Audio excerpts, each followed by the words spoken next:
So here we are 10 years after the explosion. The city has rebounded. They've rebuilt. It's thriving again. But tonight, investigative reporter Brian New takes a moment to look at why some safety experts warn that many lessons have not been learned and the risk of another chemical disaster somewhere remains high. Doesn't seem like it's been 10 years. When Joey Pushofsky got the call of a fire at the local fertilizer plant, the volunteer firefighter rushed to the scene.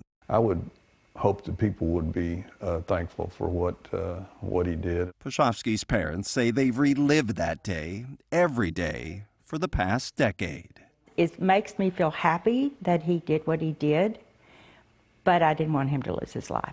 Pushofsky was one of 12 responders killed when nearly 60 tons of fertilizer-grade ammonium nitrate exploded. In the months after the blast, President Barack Obama issued an executive order calling on government agencies to improve chemical facility safety.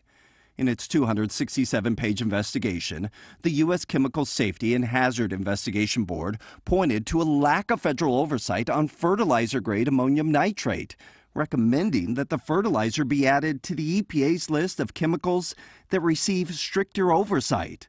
At the time, federal officials said more regulation was needed. But then, the fire has been ruled as incendiary. An unexpected announcement from the ATF in 2016 would lead to a change of course. This means this fire was a criminal act. Less than a year after the ATF's arson ruling, the new leadership at the EPA under the Trump administration decided if the fire was no accident, there was no need to update regulations on chemical plants. So many of the rules put in place after the West explosion were overturned. Basically, the ATF finding that it was arson was just a convenient excuse that the industry used to roll back the regulation.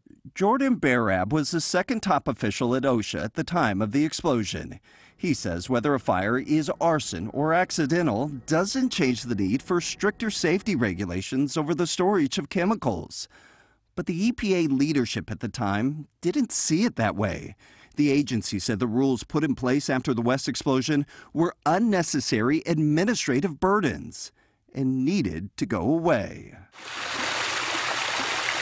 It's so peaceful, the water flowing, and just come and walk and kind of relive. Across the train tracks from the site of the former West fertilizer plant sits the memorial.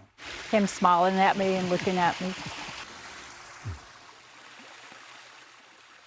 For the Pushofskys, they come for the smile, to remember and to hope.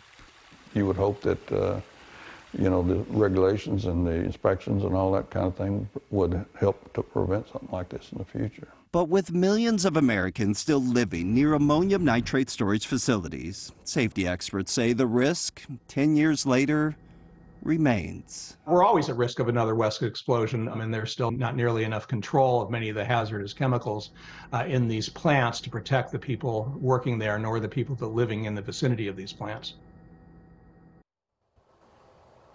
The EPA is expected to release a new risk management program by the end of the year, which will address some of the issues raised after the West explosion. But Doug, what it will not include is putting fertilizer-grade ammonium nitrate on the list of chemicals that receive extra oversight. So, Brian, when we talk about the risk and the risk to communities, which you highlight so eloquently, do we know how many fertilizer plants there are in the state of Texas? Do we have a count?